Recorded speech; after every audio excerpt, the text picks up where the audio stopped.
when I think of some problems that we're dealing with right now, the solutions seem to be very simple. I mean, not all solutions, not solutions that will relieve all the financial crisis, but definitely relieve some of it. For example, hire back some of the teachers that we had that were laid off and get them to give classes from their homes to the kids so that they don't forget all the information that they learn. But look at us. I mean, it's been how many months that kids are home with their parents, some of them not getting any education at all, and that education is stimulation for the brain. You don't interact with the child, get the child to have peer relationships, and that child is going to get bored and his brain is going to slow down and his growth is going to slow down. So, I mean, certain things are not just financial solutions, they're also social, educational solutions that impact our nation's future. Building projects that will invest in the future of this country. Our infrastructure is crumbling, roads and bridges. To the protests, give them what they want. What is this fighting for? The kids, and I've walked with those kids. They are kids, they're students, they're young adults, they're people who believe in the equality and justice that this country promises, and they want to improve things. So they're demanding change from the government. What the protest is about is the injustice in the way the George Floyd case was handled. And to be very honest, I don't understand why those charges against the 3 police officers were brought so late by the prosecutor's office, and I'd like that to be investigated as well.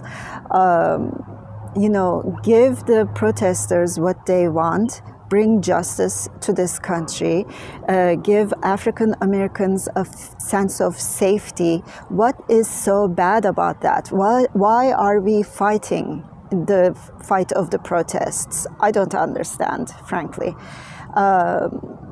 In terms of bringing our troops against the youth who are trying to practice their freedom of speech is something that deeply wounds. It's actually traumatic for everyone involved, including the troops, because they're fighting to protect the values and the people of this country. And when you put them against those very values and people that they're fighting for, that creates an intense conflict in their sense of purpose.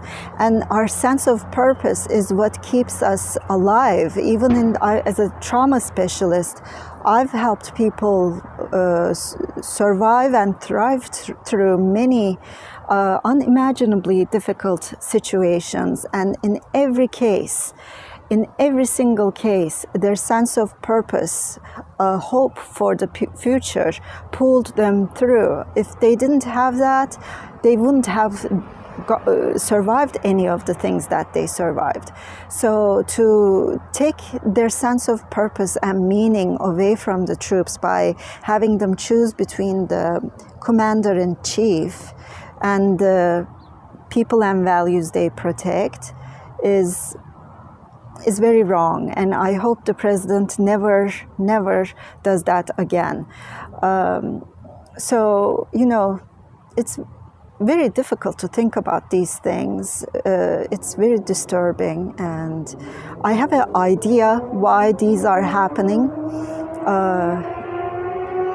It's something that I've been exploring, researching over the last decade. And if you give me 30 minutes of your time, I'd love to share some of the things that you really need to know, because it impacts your health, your children's health, the future of how we live. It impacts how we live in this country, the length of our lives even. And everything that I'm going to tell you about is proven, shown by science to be true. For 24 years, we've had study over study confirm these findings.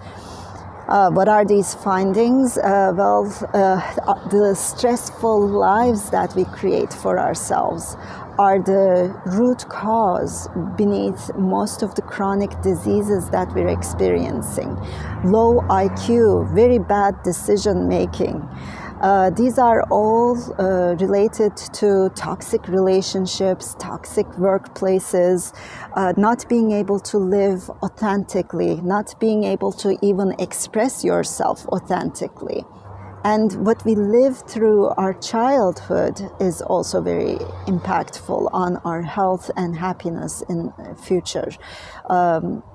Bullying in the schools, or having a very harshly, chronically critical parent, or losing a parent through abandonment or divorce. These are things that are very difficult for children, their adverse experiences. For example, having 4 different types of these stressful experiences can increase your risk of having a problem with alcoholism 500%. That's 5 times someone who didn't have any of these problems. Using IV drugs, 13 times someone who doesn't have any adversities in their lives, any stressful experiences. And, heart disease, diabetes, obesity. A lot of people believe that these happen because the people who are ill are just weak of will, and they just make bad judgments and they're too lazy. It's not like that. Our health story begins to be written at conception. And in the womb, our chemistry, our nervous system development changes, and our gene expressions change. And throughout life, these changes either revert or they worsen, depending on the environments that we create for ourselves, experiences that we support. So you can guess where I'm going to go with this conversation. If we want to heal, we need to do it together. And I'm going to share with you the science of what the mechanisms are that create these problems in our life, and what we can do to solve them. I'm a person-to-person kind of person. I prefer one-on-one talks, face-to-face talks, and so I'm going to make this a question and answer session with you guys. After sharing this information for 30 minutes or so, I'm going to answer your questions. Whatever question you might bring, come on over. I'll do my best to answer. If I can't, I'll refer you to a resource that might be helpful. But I hope that this is going to be a useful experience for everyone involved. So you're all invited. I'm going to do it on the YouTube channel I link to below. And bring your questions. Let's start the conversation, and then let's start working, because it's going to take a lot of work.